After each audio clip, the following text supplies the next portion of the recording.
Let's look at an application of Stokes' theorem. In this particular problem, we have a vector field x squared, comma, z squared, comma, negative xyz, and we have a surface, which is an upper hemisphere, z equal the square root of 4 minus x squared minus y squared. So now we can see, as we've seen in similar problems, the curve or boundary curve of the surface S will just be the curve x squared plus y squared equal 4. And then, of course, if we project the entire surface into the xy plane, we get the disk here, the circular disk of radius 2. That is x squared plus y squared less than or equal to 4. So all of that makes perfect sense and works out very nicely for this problem. Now we need the components that we would have to utilize to apply Stokes' theorem. So we're interested in the line integral of f about the curve C, so we need the curl of f, and we need that component of the unit normal in order to push this problem through. So first we do the curl, that is, we do the nabla across the vector field f. So we do 2, 3. So here we have the partial with respect to y to get negative xz. Then we do 3, 2, and we have the partial with respect to z, so we get the negative xz minus 2z. Now for the second coordinate, we do 3, 1. Of course, we get a 0 in this particular case, and in 1, 3, we do the x partial and we get the negative yz, so we have 0 minus the negative yz, which gives us a plus yz. And now the 1, 2, we have the x partial here, which is 0, and then the 2, 1, the y partial here, which is also 0.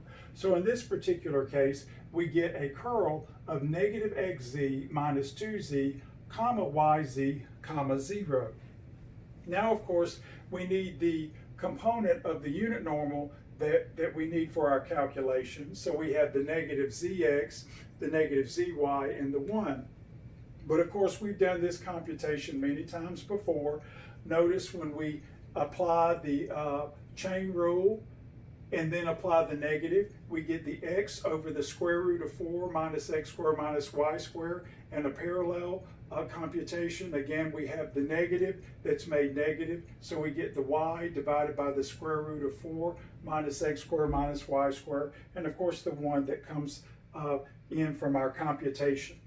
So again, the computations we do for hemispheres occur often. And so it's good to have those techniques down so you can access them and move the problem forward. And then, of course, I just showcased the idea that this is the equation of our hemisphere here, just to highlight that for the next computation. Now, of course, for the line integral, we will replace that with the double integral of the curl. Now, of course, our curl, we just substitute. We have the vector negative xz minus 2z, comma yz, comma 0. And now we just fill in the component from our unit normal, x over the square root 4 minus x squared minus y squared, comma y divided by the square root 4 minus x squared minus y squared, comma 1, and then dot that. Now, of course, in the first two coordinates, for instance, the first coordinate, we get a negative x squared z, and then we get a negative 2xz. And so I just factor the z here because that's going to help absorb this radical here. So this is what we have for the first computation of the dot product. In the second one, we're going to get the y squared z divided by the radical. And of course, the third components just give us a 0. But this is why I've written this here. Notice the z and the radicals absorb. So in the first term here, we get a negative x squared minus 2x, and then of course in the second term the z's go away and we just get a y squared. Now, of course, as I've said before, you can often try to push these computations through with the Cartesian coordinates, but again, the polar coordinate transformation will produce integrals that are easy to do. Very rarely do you get integrals that are more difficult than the Cartesian integrals that often ensue when you don't change the coordinate system.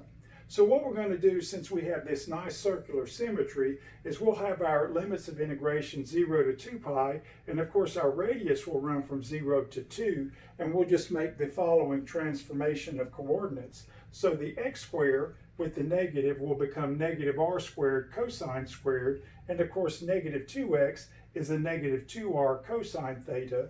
And then of course the y squared is just r squared sine squared. And of course we want to use a little bit of trigonometry to combine some terms. So with this negative here, we have a negative cosine squared plus a sine squared. Well, that's just the negative of the double angle, because we know cosine squared minus sine squared is cosine 2 theta. So this will give us the negative of cosine 2 theta.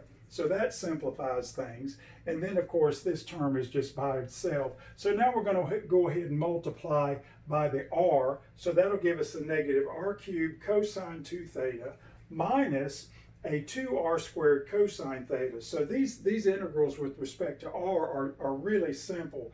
Add 1, divide by the new power. So we get the negative r to the 4th divided by 4. And here we get negative 2/3 r cubed. And in this case, we have the lower limit of 0, which annihilates everything, and we have an upper limit of 2. So of course now, the 2 to the 4th will give us a 16, so this will give us a negative 16 over 4, which is negative 4 cosine 2 theta. And of course here, we just get 4 copies of 2, so that gives us a 16 over 3 with the negative.